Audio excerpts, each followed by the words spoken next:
Hello and welcome to another video from fantasyfootballscout.co.uk. Today I'm joined by David to discuss the key captaincy options for Game Week 3. David, welcome. Hi, how you doing? Yeah, good. Looking forward to Game Week 3. It's been it was eventful Game Week 2 for the captaincy, so I'm hoping there's not similar controversy. So yes, for those that perhaps were living in a cocoon or camping, like I was, Game Week 2 was really all about Aguero versus Salah.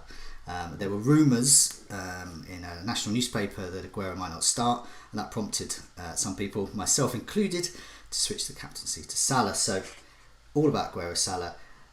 It was emphatically won by the Man City striker with a 20-point haul to Salah's 9. Which do you think is going to be better this time around? I'm probably gonna go for Salah this time around. So why is that then? Yeah, so the fixture for me is they're both good fixtures. So obviously Liverpool have got Brighton at home and Man City are away at Wolves. But the rotation always comes into it. The thing with Man City players is the 1 week after they do really well, you then start to think, well, are they going to play the next week? So I mean, obviously that article came out and a lot of people like yourself were put off captaining Aguero for this fixture. But I just kind of looked at how often he played at home last season and that won me out. But away from home tends to be when there's a bit more rotation on Aguero, whereas I can't really see Salah getting rotated for a home game against Brighton. I feel like with a game against Brighton where they won their 4-0 last year, Salah got a goal and assist in that particular fixture. Brighton are really, really poor away from home. I think the only team of the teams that survived relegation last year, the only team that conceded more shots away from home than Brighton was West Ham. So, they were 16th out of the 17 teams that stayed up. Obviously, it's got to be, for me, it's just got to be a Liverpool player. I mean, we're going to talk a little bit later about whether or not Mane should factor into it. But for me, it might just come down to the fact that I just feel like Aguero is more likely to be rotated away from home for Man City than he is at home. Yeah, I mean, I think with Salah at home to Brighton side, they are. I mean, I'm a Brighton fan, and it's well known they're basically great at home. They're awful away. Or do we go for an informed Aguero as well? So Pep Guardiola was full of praise about Aguero against a Wolves side. I noticed he conceded 4 goals. So everyone was talking about Wolves if they were new kind of AC Milan or something when they were coming up. But that hasn't happened. So, but yeah, you mentioned Mane there. So what about Mane? Is he actually a better option than Salah? I mean, the headline today in Fantasy Football Scout was Mane outscores Salah again as Liverpool penalty plot thickens. So the gist of that really is that Milner took the penalty, but if Milner's not on the pitch, Mane took some in pre-season. He could be on penalties. But also, it says it there, for the last 2 weeks, we've only got 2 weeks data, Mane's just simply outscored Salah. So yeah, I mean, is Mane a better option for the captaincy? Yeah, I mean, it's a tricky one. I don't want to 2 weeks into the season come out and definitely say Mane is definitely better, but he's well on his way, I think, to potentially proving that. So obviously, yeah, he's outscored Salah in the 2 weeks, which the most important thing in FPL is the points. But in terms of what's below that, there is a case to be made that Mane is matching him in some areas. So the one thing that he can't match him in, that's just shots in general. So Salah's had 10 so far this season, whereas Mane's only had 6, which to be honest is probably to be expected because we know what Salah's like. He's a shot merchant. He's going to shoot loads of times every match.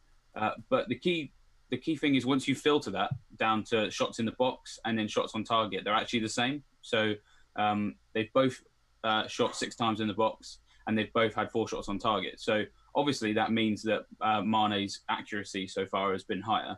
Because he's 6 shots, 4 of them on target. Salah, 10 shots, also 4 on target. Because it's only 2 weeks in, I don't know how much we can necessarily read into that. What is worth saying is that with Salah, his accuracy at the moment is kind of similar to what we expected from last season. So we knew that he shot a lot, but he also missed a lot. So his accuracy was 45%. Currently it's 40%, which is below, but it's still fairly similar. So in one sense, like that trend has continued, that his accuracy is the same, whereas with Mane it's slightly higher. So his accuracy last year was 37. I mean, this is important for bonus concerns. So with the captaincy, exactly, yeah. you want to captain the guy that's going to be getting the broadest array of points, so assists as well, but bonus as well. So the last 2 game weeks, Mane has got bonus, Salah hasn't. but both have been involved in attacking play. And as you said it there, so with those shots off target, that's really costing Salah. But Mane's accuracy is really helping him. So he's performing like one of the top level strikers, like an Aguero or a Kane, in terms of that accuracy. Which is why whenever Aguero or Kane score, they tend to get bonus points as well, because they don't have all of those off target shots. Yeah, I mean, I mentioned it last week in a variety of our videos, and I said if you're daring to go Salah-less, Mane has to be in your team, and he probably has to be your man. And I even said that he could even be a better captaincy shot. I got a bit of ridicule about that because Salah's almost godlike status, but here we are, 2 weeks in. Mane has proved to be a better captaincy shout. Yeah, I mean, who else then? So, I mean, we mentioned, Aguero, Salah, Mane. They look to be the key picks, really. But what if someone's daring to be a bit different or looking elsewhere, or perhaps for some reason doesn't own any of those players? Who else do you think could be a good captaincy shout this time around? Well, I definitely think if people want to go outside of those options, then a good place to look is Arsenal's fixture against West Ham. Obviously, I think the two candidates there for me would probably be Aubameyang or Mkhitaryan, depending on either what you've got or what you could afford if you're going to make some changes, because their run is starting to improve now. Obviously, we mentioned away from home teams that particularly quite porous. One of them is Brighton, but as you said, the team that conceded the most shots away from home last season that survived relegation was West Ham. So they're still a new team. There's still a lot going on there. Pellegrini said that they've still kind of got like a bit of a hangover from last year, like a lot of the negativity from last year is still kind of affecting their confidence. He says his team doesn't have much of that right now. There's new players. So, I could easily see West Ham not necessarily getting rolled over, but I mean, what happened to them at home against Bournemouth? They just capitulated. And, I think that Arsenal are a better team than Bournemouth. So there's every reason for me to believe that Aubameyang or Mkhitaryan could get some returns in that game, because obviously Mkhitaryan got some returns against Chelsea. So he's... I mean, they've had two tough games, but 2 losses as well for Arsenal. Do you think there might be any avenue for Lacazette to actually start this time around? And could, if he did, could Mkhitaryan be at risk? Yeah, it's a tricky one. I mean, I'd love Lacazette to start this week because he's still in my team. He may go. I don't know. I'm not sure, but yeah, possibly. It's hard to tell really, because I think they looked quite flat against Man City, but I suppose that's because it's Man City. So Chelsea did in the Community Shield, and then they in their next 2 games have looked really attacking. But then against Chelsea, they could have won it. Like they really could have won it. Like Aubameyang and Mkhitaryan both missed absolute sitters. So I mean, at least they're creating chances. So I mean, I don't know how much Emery would necessarily want to change going forward. I mean, like they've conceded 5 goals in 2 games. I think their bigger problem is probably defence. So I don't know. I don't really know what grounds Emery would necessarily have to change the front line. I don't. But I think that's maybe the tricky thing is it's just we're not sure. Okay, that's fine. You don't work for the Guardian. That's absolutely fine. sounds like they're still nailed on. That's good. So no doubt there. What about Bournemouth against Everton? These are 2 teams teeming with value players, and then they're really piling up the points as well. Who from that encounter when Everton popped down to Bournemouth tickles your fancy? Yeah, I mean, I think there's going to be goals in this game because both teams are quite poor at the back. Richarlison, I think for me, is a standout because we know what his potential is like from what we saw last year in terms of how many shots he has. And Bournemouth, basically only one team conceded more goals at home last season than Bournemouth, and that was Watford. So every reason to believe that they're going to concede in this game. They'll probably go 3-0 down, but then they'll pull it back to 3-3. And chances are people like Fraser or Wilson will probably be involved in that. But I think we're really getting into territory where I'm probably not really going to captain any of these people unless I'm, really chasing up ground. But I think Josh King, is also worth talking about. I mean, he's still in my team. Obviously, he's dropped in price now, and people are kind of getting a bit itchy with him. But he scored 3 goals in his last 3 games against Everton. So, like you said, basically both teams are just quite poor at the back. So, I mean, if that finished 3-3, like nobody's going to be surprised. And if that happens, then Richarlison, Fraser, Wilson, King, they're probably going to be the people that I would expect to be quite involved in that.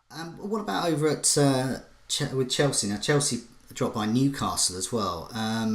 It's looking unlike Hazard would be a key captaincy pick, and he's playing Bournemouth the following week, where he loves scoring against Bournemouth. But do we think there was some indication this week that Hazard still might not start, so he might not start against Newcastle. Am I right then? Am I thinking? Yeah, I mean, I wouldn't be 100% certain that he was going to start again. Sarri said first week he's not capable of playing 90 minutes yet, and obviously he hasn't done that yet. For me, if you're looking for someone nailed on in this game, I look at Alonso because like he's undroppable right now. There's no way that Emerson's going to come in for him after the form that he's shown. And the weird thing is that I feel like the FPL community kind of worried itself into thinking he wasn't an option anymore. Like, oh, they're playing 4-3-3, so he won't get forward as much because it's not 3-4-3 anymore. But if anything, like he's got forward more. Like in 2 games, he's got 2 assists and a goal. He's a great option. Like, I mean, we've all been talking about like, oh, these premium defenders. Like, if you were going to captain anyone this week, he's a premium defender. It'd probably be Alonso. Well, we're looking now at that table of shots, and yeah, it's a whole bunch of forwards, attacking midfielders, and there he is, Alonso, muscling his way in, which is what he was doing last season. So there's certainly evidence there, and he's certainly piling on the points. I do wish I had him on my team. I don't think I can quite afford him. But here's another name as well, Mitch Ravitch. Now he's had 11 goal attempts. Only Aguero has had more goal attempts than Mitrovic of Fulham so far in the last 2 games. So he is home to Burnley, and I think this is a great fixture because Burnley, a few days before, will be in their Europa League campaign. And traditionally, teams don't do so well. In fact, they didn't as well as Watford found out when they dropped by Burnley. I think Mitrovic, he looks absolutely primed for more goals. 11 goal attempts and 1 goal, 6 shots in the box, 4 on target. Okay, most people are going to be looking at Salah, Aguero, Mane. If you're risky, because not all managers like me are really dull, someone like Mitrovic, he could be a good shout, really. But yeah, David, anyone else, any other names you want to mention, perhaps even that we're missing out from the ranks of Man City and Liverpool? Yeah, I suppose we've been talking about the defenders. I suppose if you want to captain a defender, like Robertson is another one to look at, just because Liverpool's defence is so good and his attacking position is always quite consistent. He's always going to be in with a shout for either assist or bonus. He's obviously got assist. He's got assist in 1 game so far, bonus in both. In terms of Man City, yeah, it's really tricky. I don't really want to touch Man City this week because I feel like away from home is where there's going to be more rotation. I suppose one thing we always say about Man City is if you've got a Man City option and they've been benched, don't get rid of them because they're probably going to play next week. So I guess we talked up Sterling last week and then he didn't play or didn't start. So I would suggest that he's probably still an option based on his performance against Arsenal. If he's going to play against Wolves, then he's going to do exactly what we predicted for game week 2. But he'll just do it in game week 3 because he didn't play in game week 2. So I think he's worth looking at. He can still be a differential, but just generally, I don't know. I feel more worried about Man City's rotation when they're away. So I'd probably stay away from them this week, especially because Liverpool's so good. Like you can't really ignore Liverpool, and that team's really settled. Yeah, and of course Brighton's awful away form. I think you're right. Exactly. I think you're right about Sterling as well. I think Sterling's pretty much nailed to start.